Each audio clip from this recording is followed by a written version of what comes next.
Today we have a special guest, the bass player from this band. Miasmatic Necrosis is the record. So, if you happen to be a fan of... Oh, sorry. Hey! That's... Guys, not Elvis, okay? Not the Beatles. The bass player from Miasmatic Necrosis. It's just a metal band, okay? Anyway, here's a special guest today on the show. There's an old Chinese proverb that says, you can never fine-tune the intonation if you have a bad string.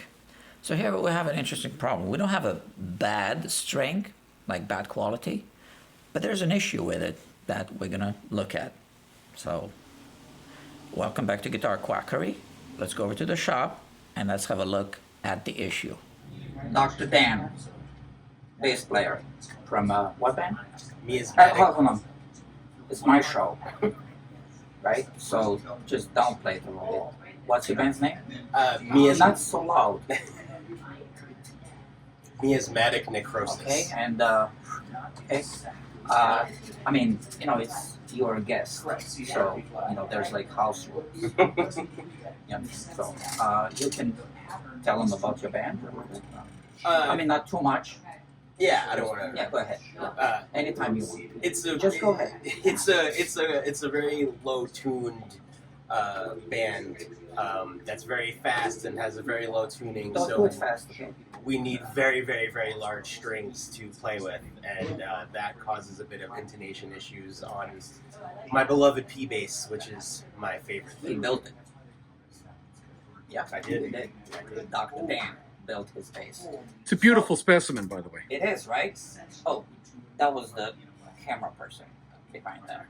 So, problems, solutions, problems, solutions. Guitar Quackery. Look, see the string? It's a G string. Now look at this. So he had to buy a really thick string. You see this? That causes intonation issues because from here to here, the string is one thickness, one gauge, then another gauge, and then another gauge all the way there.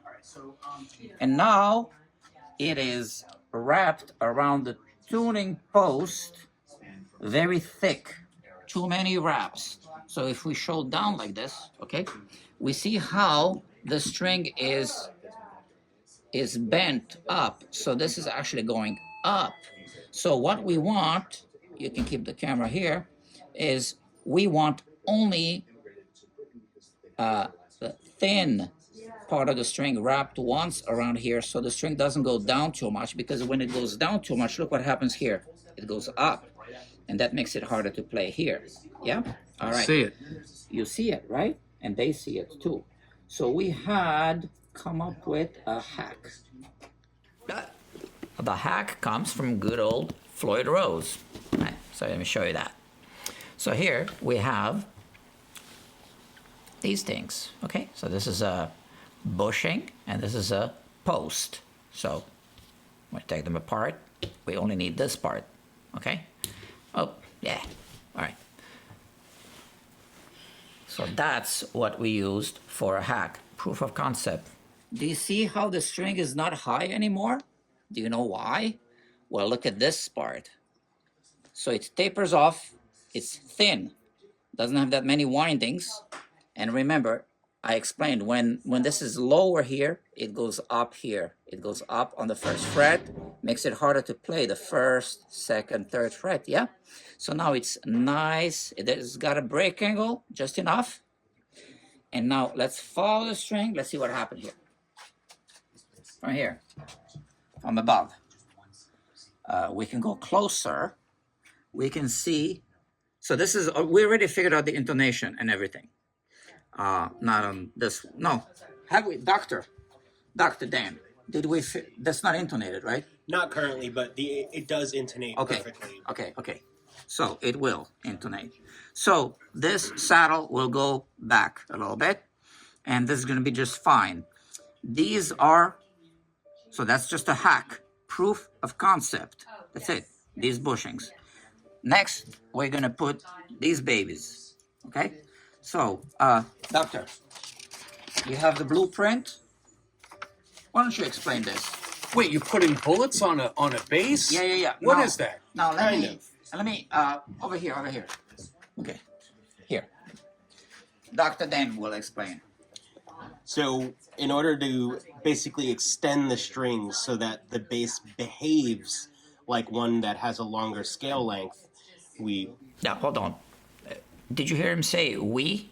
Well, what he really meant to say was me, because he didn't do anything. He just brought the bass to the shop, right? So let's make sure. Dr. Dan, I know you're watching this. You said we. You meant to say me, right? Problem solved. And here we have the, whatchamacallit? How do we call them? I think we're going to go for extendos right now. Right, and look at this, okay? That's one of the original blueprints. So they are nested inside of the thingy.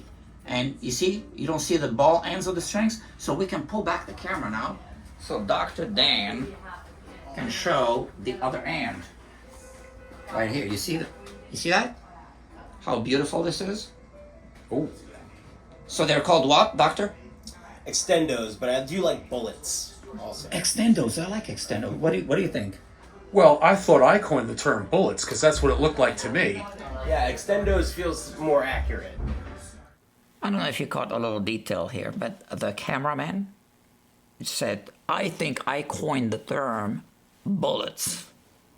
What did he do? I just gave him a camera and he was recording, and then he wants to take credit for the whole thing.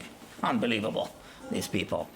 So anyway, Dr. Dan's been getting a lot of attention on stage, because people notice these extendos. They've been asking him, hey, what's that all about? So I'm gonna let him talk now and just watch the rest of the video here. So basically this will make a 34-inch scale P bass behave as if it were a 35 or 36-inch scale bass. So it can use these really low strings with tapered edges and have perfect intonation throughout regardless. You wanted to show something on your phone? Oh, so this was the original blueprint ideas that the doctor and I came up with. Doctor look at that. Okay. You got measurements. Go to McMaster Car, you can buy this. Oh, what's that? Oh, okay. Whatever, sorry. Yeah, all right, that's enough. So, YouTube video's gotta be short, to the point. Is there anything else we need to say? No, thank you very much, Doctor. There's more. So this concludes the presentation part of the extendos, yeah? But now, if you're interested, you can watch the second part of this video, which is the fabrication.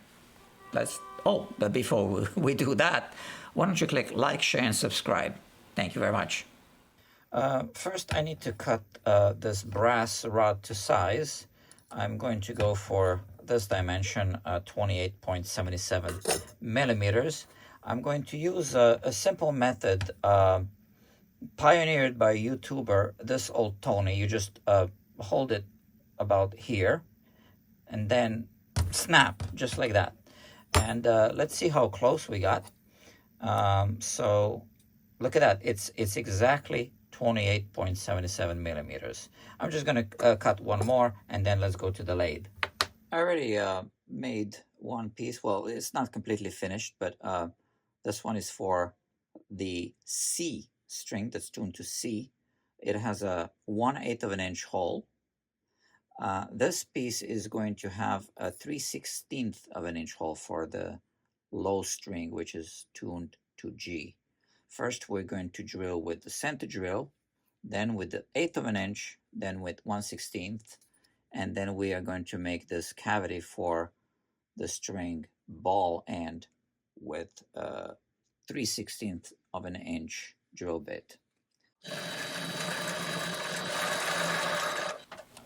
This next part is not for kids. It's a bit vulgar and graphic. But this is how it's done, right? So Yeah, you'll see what I mean. Just let's watch it.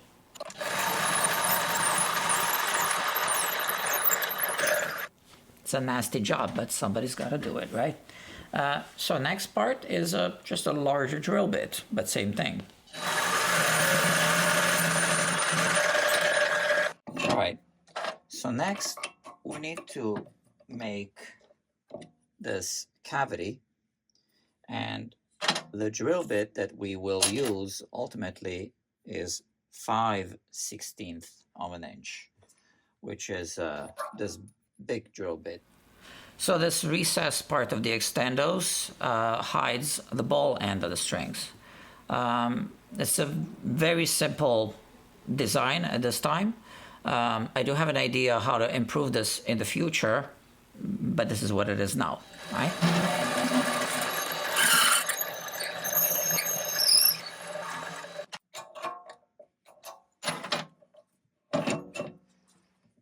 And just to finish it off, I'm going to use this countersink. I'm just going to hold it by hand, like that. So I use the countersink to smoothen the edges on the inside and a small file for the outside. And now comes the next part. Next, I need to make this cut so that this can go into this hole, into the bridge. The reason I have it sticking out so much is so I can mark it off. I'll show you.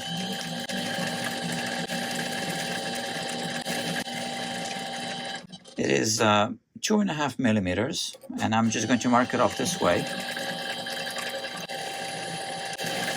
So there's other ways to dial in the distances for cuts on the lathe, because you do have dials. But I'm just showing you how to do it this way. It's very intuitive. Yeah, so let's finish this thing.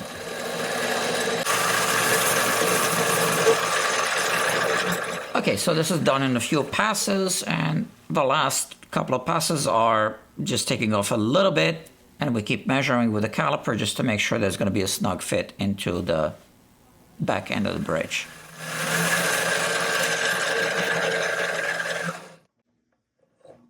And we should be done now. So that's the final cut on the lathe, and we're almost done. There's one more procedure that we need to do. This is our piece. It fits inside the bridge, but it is sticking out. So now we need to put it on the milling machine so that it is flush with the body and with the bridge, bottom side of the bridge. Here we're going to do our last cut on the milling machine. This is to flatten this part so that this can be flush with the body. Yeah, I measured this to be 0.5 millimeter. Everything's already set up. One cut and we're done.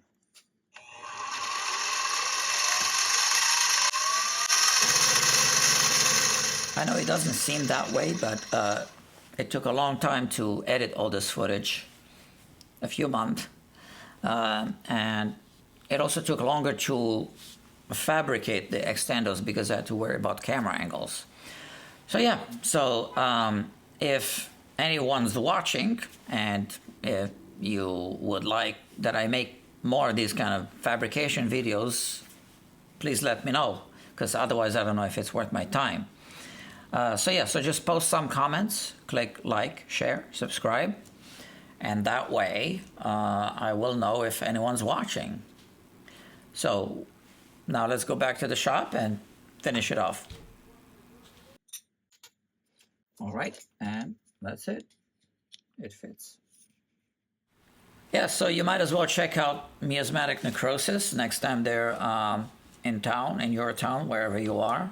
They do tour a lot. So it's a metal band. You're not going to find them on the internet.